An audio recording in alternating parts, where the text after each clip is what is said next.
우리 한번 따라해 보시겠습니다. 사람을 변화시키는 복음만이 희망이다. 한국 기업 역사에 남는 변화에 대한 유명한 실화가 있죠. 이건희 씨가 삼성의 회장이었을 때 로스앤젤레스의 한 백화점을 찾았다가 소니와 GE죠, 제너럴 일렉트릭, 그 회사의 제품들은 제일 좋은 자리에 딱 진열이 되어 있는데 삼성 제품은 진열장 귀퉁이에 먼지를 덮어 쓴 채로 진열되어 있음을 목격하고 충격을 받았다고 합니다. 그래서 1993년 프랑크푸르트의 인근에 있는 캠핀스키 호텔에다가 삼성의 전 임원들을 다 총집합시켜 놓고 변화를 위한 신경영 시대를 선포했습니다. 그때 했던 유명한 말이 바꾸려면 마누라와 자식 빼고 다 바꿔라 하는 그런 아주 변화에 대한 강력한 의지를 표명했습니다. 이 변화의 선언 후에 약 3년 동안 삼성은요, 세계 반도체 선두 기업으로 변화되었고요. 1993년 그룹 자산이 달러로 33억 불 정도였었는데 2017년에는 615억 불로 되어서 약 20배 정도가 늘어났다고 합니다. 우리들도 때때로 가정을 보면서 부부 사이, 부모 자녀 사이 변화해야 되겠다 이런 필요성을 느낄 때가 있지 않습니까?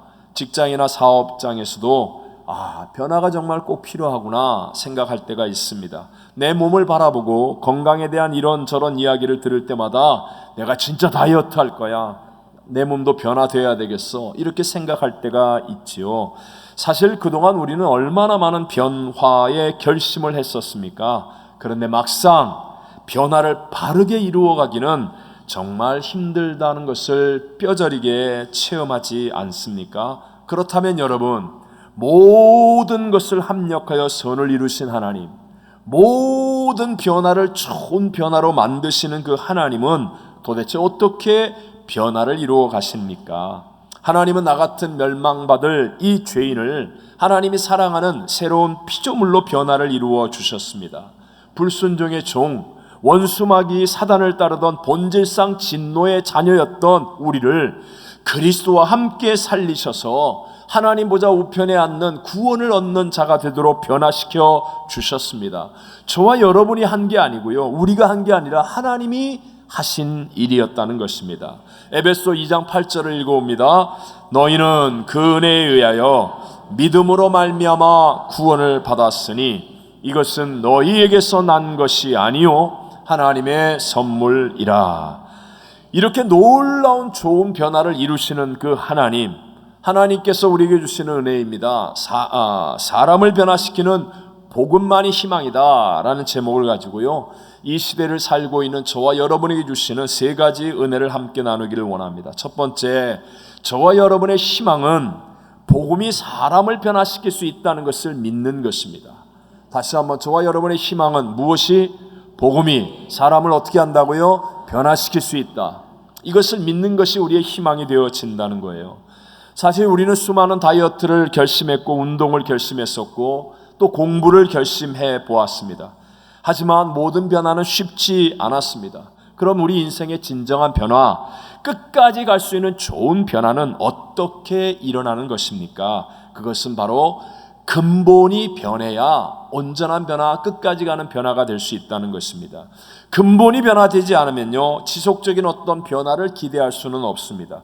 혹시 겉사람으로 깜짝 놀라서 아니면 어떤 목적 때문에 잠시 동안은 변화된 것처럼 흉내낼 수는 있습니다. 하지만 내면의 변화가 없는 한 우리의 변화된 겉모습은 결코 오래가지 않는 위선이나 속임수에 불과할 뿐이라는 것이죠. 그렇다면 어떻게 우리 안에 있는 내면의 세계, 죄와 가난, 저주, 질병, 저주, 사망, 이것으로 몰고 가고 있는 내 안에 있는 근본적인 죄성을 어떻게 변화시켜서 내 내면에서부터의 근본적인 변화를 이루고 나의 삶에서도 변화를 누리는 사람이 될 수 있단 말입니까? 그것이 바로 저와 여러분의 죄를 대신하여 십자가에서 몸짓고 피 흘려 죽으시며 다 이루었다 하셨고, 그리고 부활 승리하신 예수님을 영접하고 예수님을 믿을 때 내 내면의 근본적인 변화로부터 새 역사가 일어나게 되는 줄로 믿습니다. 예수 그리스도로만이 내 죽었던 영이 다시 거듭나 산 영이 되어지고 말씀, 진리의 말씀과 진리의 성령의 인도를 받아서 우리가 이제 진짜 변화되는 새로운 피조물의 삶을 살아갈 수 있게 된다는 것입니다. 그런 유명한 분들이 많이 있겠지만 오늘은 제가 죄와 벌이라고 하는 소설로 유명한 러시아의 소설가 도스토옙스키, 이분은 사실 무척이나 불행한 경험 속에서 자란 사람입니다. 16살 때 아버지가 농노들로부터 살해되는 광경을 보았고요, 아버지를 죽인 사람들을 기억하면서 그래서 왕정시대의 러시아에서 사회주의 운동에 뛰어들었습니다. 하지만 젊은 나이에 체포되어서 왕정 국가를 전복하려고 하는 내란죄로 인하여 사형 선고를 받습니다. 그 춥고 무서운 시베리아로 이제 가는데요, 그 가던 기차가 가니역에 잠시 머무르게 되었을 때 어느 시골 부인으로부터 사형수인 자신을 불쌍히 여기는 마음으로 작은 책 한 권을 받게 되었는데 그 책이 바로 신약 성경이었습니다. 사형을 기다리면서 여러분, 그 절망의 감옥 속에서 그가 할 수 있는 게 무엇이 있겠습니까? 성경을 읽는 일밖에는 없었다는 거예요. 그래서 결국 성경을 읽다가 그는 예수님을 만났습니다. 사형이 집행되는 날은요, 섭씨로 영하 50도가 되는 추운 겨울이었습니다. 세 사람이 나무에 매달려서 이제 검은 보자기를 쓰고 총살을 당하고 그 다음 순서가 바로 도스토옙스키의 순서였습니다. 그러니까 앞에 있는 세 사람이 사형을 당하는 약 5분 정도의 시간만이 남아있는 거예요. 이제 자기가 사형을 당할 순서인데 그 마지막 5분에 대해서 그가 나중에 살아난 다음에 쓴 소설 백치라는 곳에 이렇게 최후의 상황을 묘사했습니다. 이 세상에서 이제 숨을 쉴 수 있는 시간은 5분 뿐이다. 그 중에 2분은 동지들과 작별하는데, 나머지 2분은 나의 삶을 되돌아보는데, 그리고 마지막 1분은 마지막으로 세상을 한 번 더 보는 데 쓰고 싶다, 이렇게 썼어요. 근데 여러분, 그 마지막 순간에 뜻대로 되겠습니까? 어쨌든 작별도 하고 자신을 돌아보고 하는데 어느덧 시간이 다 가는 그 마지막 순간에 멀리 있는 교회 종탑의 십자가에 햇빛이 쫙 비치니까 반사되는 거예요. 그래서 그 번쩍이는 십자가를 유심히 바라보면서 묵상하고 있는 그 순간에 멀리에서 한 병사가 흰 수건을 흔들면서 황제의 특사령을 가지고 달려옵니다.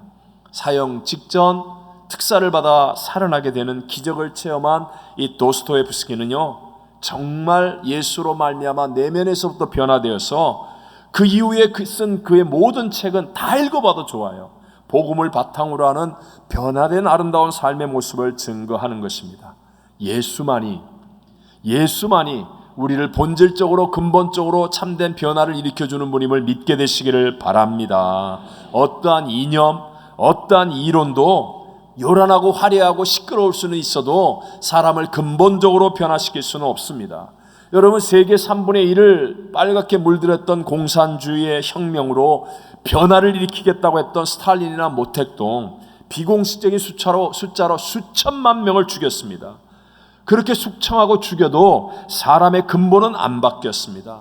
전쟁의 사상자만 250만 명을 빼고도 100만 명 넘게 죽인 김일성의 주체 사상으로 도대체 뭐가 바뀐단 말입니까? 자기 식구들끼리 3대 세습은 해도 사람은 근본을 바꿀 수가 없다는 것이죠. 여러분, 요즘 유행하는 사회주의 혁명으로 사람의 근본이 바뀝니까? 한국사에서 사회주의 혁명하는 사람, 미국을 그렇게 욕하면서 뒤로는 자기 자식들은 미국 유학 가서 잘 먹고 잘 살게 해놓고 남의 잘못에 대해서는 민주, 정의, 평등 이래가면서 그냥 멋지고 그럴듯한 이론으로 비판하고 정죄하고 난 다음에 정작 자신은 남 비판했던 그 일들을 뒤에서는 그대로 하고 있는 위선과 거짓의 이중성이 나타나고 있지 않습니까? 여러분, 그러나 실제로 생각해 보면요, 우리 인간은 모두가 다 그쪽은 들켜서 그렇고 우리는 아직 좀 덜 들켜서 그렇고, 사실은 우리 모두가 다 그럴 수밖에 없는 존재라는 거죠. 늘 말씀드리지만 우리가 죄를 지어서 죄인이 되는 것이 아니라 우리는 이미 죄인으로 태어났기 때문에 죄를 지을 수밖에 없는 존재라는 것입니다.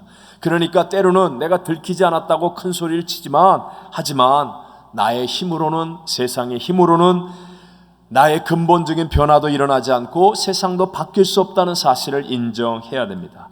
또 우리가 살고 있는 이 세상의 권세를 잡고 있는 마귀는 거짓의 영이잖아요. 여러분, 세상이 하는 거짓말 못 이깁니다. 우리는 속았는데 또 누가 나와가지고 그럴듯하게 막 내가 바꿀 수 있습니다 막 이러면요, 분명히 옛날에 속았는데 또 속습니다. 마귀의 거짓말을 이길 수가 없기 때문이에요. 그래서 우리의 무기는 오직 하나예요. 원수 마귀를 이기고 사람의 근본을 바꾸실 수 있는 십자가와 부활의 복음의 예수님밖에는 없는 줄로 믿습니다. 지금 현재 여러분, 우리가 알고 있는 역사에 좋은 변화를 일으킨 사람들은 다 이 십자가와 부활의 예수님을 만난 사람들입니다. 또한 지금 역사하는 성령의 충만함을 받은 사람들이 세상이 어렵고 힘들고 문제가 많다 할지라도 좋은 변화의 승리의 삶을 살아가는 사람들이 되어진다는 것입니다. 자, 그렇다면 복음은 이렇게 사람을 변화시키는데요, 두 번째 우리가 가져야 될 진리가 무엇입니까? 그 복음의 변화는 누구로부터?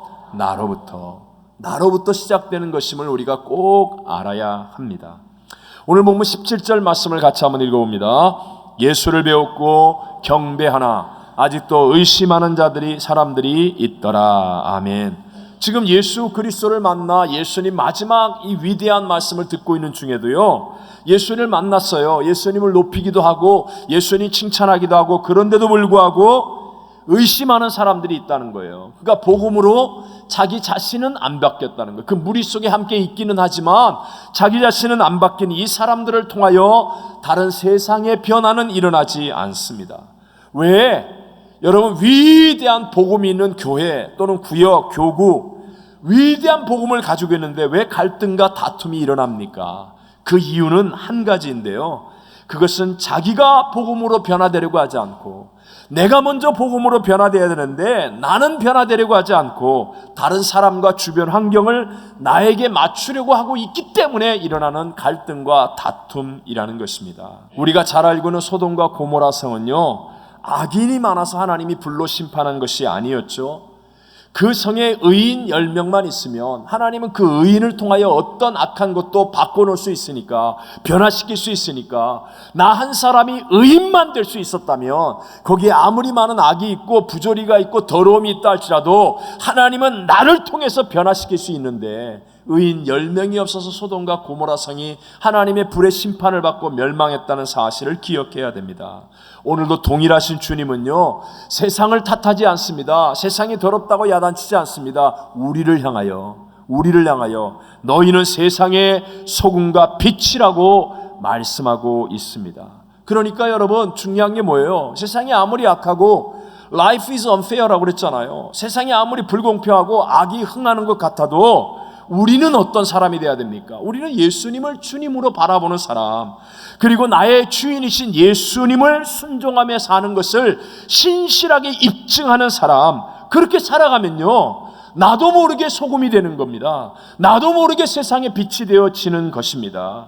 소금이 어때요? 부패하거나 맛없이 싱거운 곳에 필요한 게 소금 아닙니까? 빛은 어둠이 모여있는 캄캄한 곳에 필요한 게 빛입니다. 악한 세상, 불공평한 세상, 억울하고 답답한 세상에서 바로 주님은 저와 여러분을 향하여서 네가 바로 소금이고 빛이다 라고 말씀하는 거예요. 예를 들어 볼까요? 여러분, 어렵게 생각하지 마시고요, 나랑 가까운 가족이나 동료, 친구가 지금 뭔가 나쁜 짓을 하자고 할 때, 나는 크리스찬이라서 그냥 크리스찬답게 살 거야, 그냥 이거 안 할래, 그러면요, 그게 바로 소금이 되는 것이고 빛이 되는 거예요.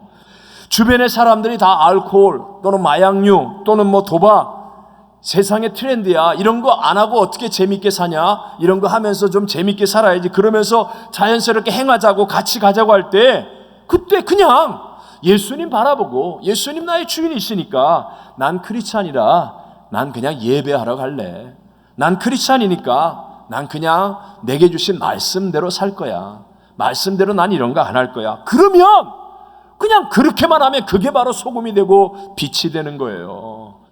이번 10월에 한국국제성시와 연합 예배를 드리는 포항에서 한 실업계 고등학교 학생으로 생긴 실화입니다. 실업계 고등학교, 당시에는 좀 거칠고 이렇게 좀 방황하는 사람들이 좀 많았다고 그래요. 근데 이 학생이 여름에 우연히 어떤 교회 수련회에 참석했다가 예수님을 만나고 정말 큰 은혜를 받았습니다. 은혜를 받고 나서 이제 학교를 오니까 옛날에 막 욕하고 싸우고 뭐 나쁜 짓 하고 그런 게 너무 싫은 거예요. 그리고 학교에서도 너무너무 예배를 드리고 싶은 거예요. 그런데 실업계 자기와 지냈던 학생들이 거칠어서 자기는 이런 거 이제 안 할 거야, 나 예배 드릴 거야, 그러니까 막 두들겨 맞기도 하고, 그리고 운동장 한켠에서 성경을 읽으니까 축구공에 얻어 터지기도 하고, 그런데도 혼자 성경 읽고 혼자 예배를 드리는 거예요. 그러던 어느 날 다른 학교에서 퇴학한 후에 1년을 꿇었다가 다시 편입해온 학생이 찾아와서, 야, 나도 사실 어렸을 때는 교회 다녔는데 네가 예배 드리는 모습 보니까 넌 진짜 같다. 나도 같이 예배 드리자. 그래갖고요, 그 친구가 둘, 그런 친구 셋, 다섯, 열. 그러더니 3학년이 되니까 포항 전체 학교에 소문이 나기 시작하는 거예요. 실업계 학생들도 하는데, 야, 우리 인문계, 우리 명문이 이런 거 안 하면 되냐? 이러면서요, 놀랍게 크리스천 예배운동, 기도운동이 은밀하게 학교 전체에 일어나게 되더라는 거예요. 한 학생은 그냥 예수님을 바라보고 예수님을 나의 주인으로 믿고 그냥 그렇게 한 거예요. 그런데 그냥 하나님의 놀라운 역사들이 그 한 학생을 통하여 일어나게 된 줄로 믿습니다. 내가 먼저 변화되면, 내가 먼저 십자가 부활의 복음의 예수로 변화되면, 그러면요, 내 생각을 뛰어넘는 하나님의 역사는 어떤 장소, 어떤 상황 속에서도 그냥, 따라하세요, 그냥 일어나게 될 줄로 믿습니다. 내가 모르게 일어날 수 있다는 거죠. 자, 그럼 마지막 세 번째, 우리가 이 복음이 나로부터 시작되어야 되는데 그 다음에 제자 삼음을 목표로 복음을 전할 때 부활의 주님이 함께 하신다는 것입니다. 무엇을 목표로? 제자 삼음을 목표로 복음을 전할 때, 제자 삼음을 목표로. 혹시 여러분 예수를 믿는 과정 속에서 이런 생각 안 해보셨습니까? 아니, 나도 예수를 믿는데 왜 나는 LA 다저스의 유현진이가 야구 시합 한다 그러면, 던진다 그러면 왜 예배 안 가고 싶은 생각이 이렇게 자꾸 들지? 아니면, 아니, 나는 취미생활 하거나 생색내는데 돈은 하나도 안 아까운데 왜 헌금하려고 하면 손이 막 떨리고 이렇게 돈이 아깝지? 뭐 이런 생각 혹시 안 해보셨습니까? 왜 슈퍼볼 같은 그런 특별한 경기를 보면서는 내가 이렇게 흥분도 하고 열정이 넘쳐나는데, 아니, 더 소중하고 감격스러운 성찬 예배를 드릴 때 왜 나는 아무런 감동도 없고 아무런 흥분이 안 일어나지? 여러분 혹시 이런 생각 안 해보셨습니까? 맞습니다. 세상 가운데 살고 있는 우리 모두에게는 약함이 있습니다. 하지만 이 약함을 이기는 분명한 방법이 여기 오늘 본문에 나와 있다는 거예요. 함께 우리 19절과 20절만 읽어보겠습니다. 그러므로 너희는 가서 모든 민족을 제자로 삼아 아버지와 아들과 성령의 이름으로 세례를 베풀고 내가 너희에게 분부한 모든 것을 가르쳐 지키게 하라. 볼지어다 내가 세상 끝날까지 너희와 항상 함께 있으리라 하시니라. 아멘. 부활의 주님이 함께하면, 그러면 그 감격, 그 기쁨이, 그 희열, 그 능력, 그 승리 말할 것도 없겠죠. 근데 그 부활의 주님이 누구와 함께하느냐? 복음을 전하는 사람들과 함께 하시겠다고 약속하시는 말씀입니다. 그러니까 내가 가서 모든 민족에게 복음을 전하는 사람이 되어지면, 우리 교회 사명대로 가든지 보내든지 돕든지를 붙잡고 내가 복음을 전하는 사람이 되어지면, 내 눈에 보이지 않지만, 당장에 내 귀에 들리지 않지만 부활의 주님이 함께 하셔서 세상이 줄 수 없는 능력, 기쁨, 감격, 그리고 삶의 보람과 사명감을 가지고 정말 멋진 신앙의 승리자의 삶을 살아가게 될 줄로 믿습니다. 여기서 중요한 키워드의 말씀이 있어요. 그게 바로 그러므로 너희는 가서 모든 민족을 무엇으로 삼아? 제자로 삼아요. 제자로 삼아. 예수님 그냥 가라고 말씀하지 않았어요. 가서 그냥 옷이나 주고 오라고, 가서 맛있는 거 대접하고 오라고, 가서 많은 사람 모아서 화려한 어떤 행사 한번 하고 오라고, 물론 필요하지요. 그런 걸 통하여 또 복음이 전달되는 그런 한 수단이 될 테니까. 하지만 그것을 강조하신 게 아니고요, 가서 제자로 삼으라는 겁니다.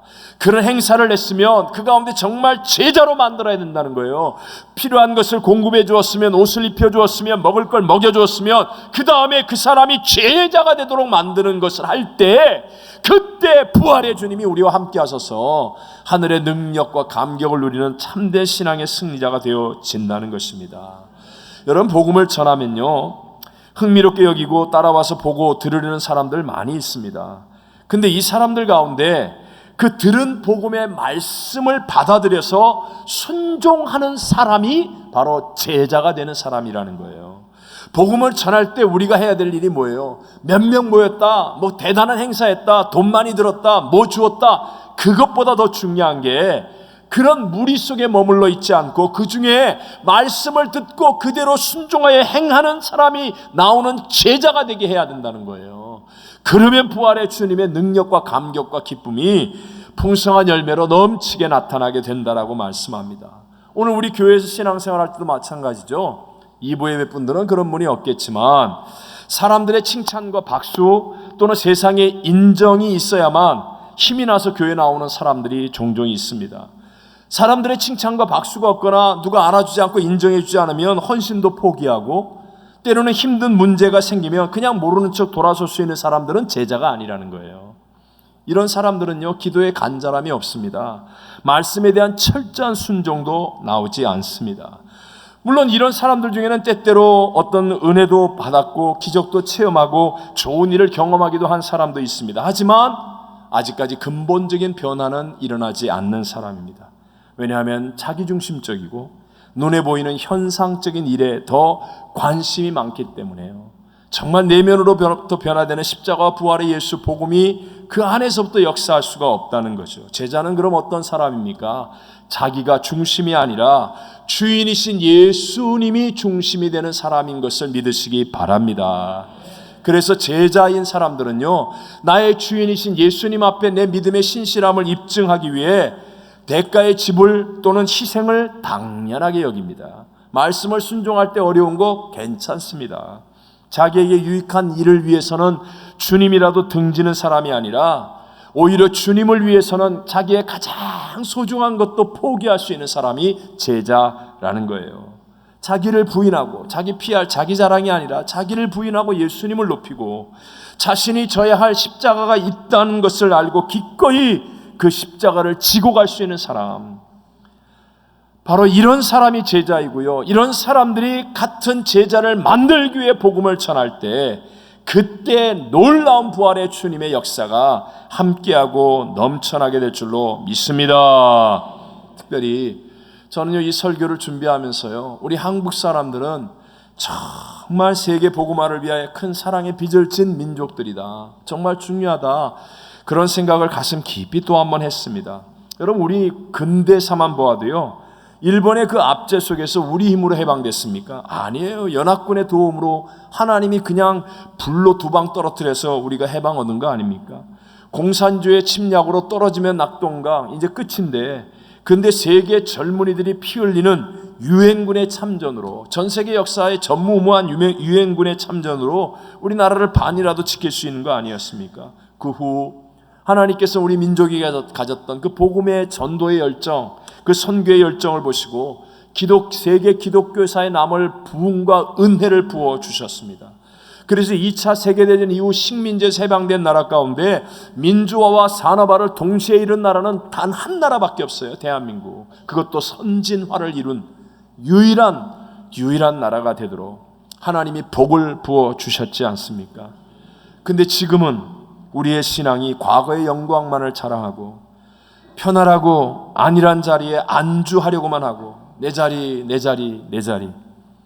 원수마귀의 거짓말과 비난에 주눅들어서 전도와 선교에 대한 열정이 점점 사라지고 있습니다. 열정이 사라지고 용기가 없어진 거예요.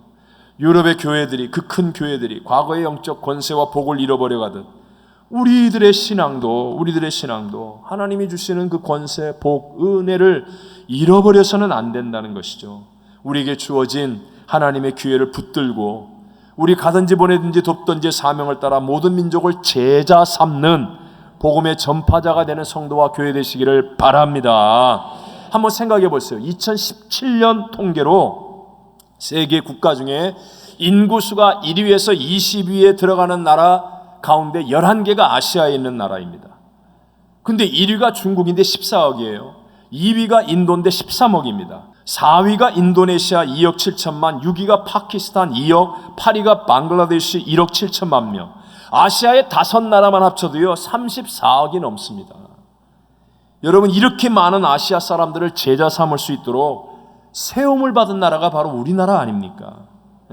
지금 한국의 출생률은 세계 최저가 되었지만 아시아인들과 국제 결혼한 다문화 가족의 자녀들은 계속 늘어나고 있습니다. 또 경제 부흥, 한류 열풍으로 아시아의 드림이 아메리카가 아니잖아요. 아시아의 드림이 코리아라니까요. 이런 나라로 하나님이 만들어 주셨다는 거예요. 또 남미에서 이민 생활에 성공적 경험을 한 분들이 미국에 많이 와서 살고 있습니다. 마치 요셉을 당시에 가장 잘 사는 선진국 애굽에 옮겨서 이스라엘 민족을 세우시고 세계의 제사장 민족을 삼은 것 같이 가장 선진국인 미국으로 옮겨간 우리 한인들이 올바른 믿음으로 번성하여서 남미를 비롯한 선교지를 위한 제사장 역할을 하게 하려는 것이다. 또한 지금은 마지막 때 미국의 그리스도인들도 깨어나고 있음을 알아야 됩니다. 얼마 전까지 미국은 메리 크리스마스도 못했어요. 동성애가 성경적으로 죄라고 하면 핍박을 받았습니다. 복음 전하는 일이 학교나 공공기관에서 조롱받았습니다. 하지만 이제는요, 점점 미국의 교회들이 깨어나기 시작합니다. 얼마 전에 펜스 미국 부통령은 방송에서 당신의 인생의 원칙이 무엇입니까? 라고 묻는 기자에게 이렇게 방송이 전 미국 다 나가는 자리에서요, 첫째, 나는 하나님을 믿는 크리스찬입니다. 둘째, 나는 보수주의자, 즉 지킬 원칙이 있습니다. 이 말이 뭐예요? 난 성경 말씀을 지킨다는 표현이에요. 자신의 정체성을 분명한 그리스도인으로 확실하게 말하면서 그가 했던 말이에요. 미국 건국 기초인 기독교 신앙이 핍박을 받는 일은 절대로 미국에서 일어나서는 안 됩니다. 이렇게 깨어나고 있다는 거예요. 그러면서 트럼프 대통령과 함께 국정 보고를 받고 회의하기 전에 이제는 먼저 기도하는 백악관이 되었다라고 말하는 것이었습니다. 내년이 미국 청교도 신앙 400주년이 되는 해입니다. 여러분, 뭔가 100주년, 200주년은요 아무나 맞는 게 아니에요. 살고 싶어도 거기에 걸쳐서 살기가 쉽지 않거든요. 이게 정말 뜻깊은 우리 해인데, 저는 그 얘기를 듣고 난 다음에 기도할 때마다 정말 거룩한 소원이 여기서 너무너무 자꾸 생깁니다. 복음을 전할 수 있는 최선의 기회들을 우리 교회와 우리 성도와 이 땅에 허락하여 주실 것이라는 정말 하나님 주시는 꿈이 막 내 안에 넘쳐나고 있습니다. 여러분, 사람이 변해야 합니다. 그래야 행복하고 그래야 바른 가정, 바른 사회가 됩니다. 사람을 변화시킬 수 있는 유일한 희망은 복음밖에는 없습니다. 그 복음의 변화는 나로부터 시작되는 것임을 알아야 됩니다. 그리고 내가 변화되어서 제자 삼음을 목표로 하여 복음을 전한다면 반드시 부활의 주님, 그 주님이 함께 하셔서 하늘의 승리와 기쁨과 감격을 누리는 참된 신앙인으로 만들어 주실 줄로 믿습니다.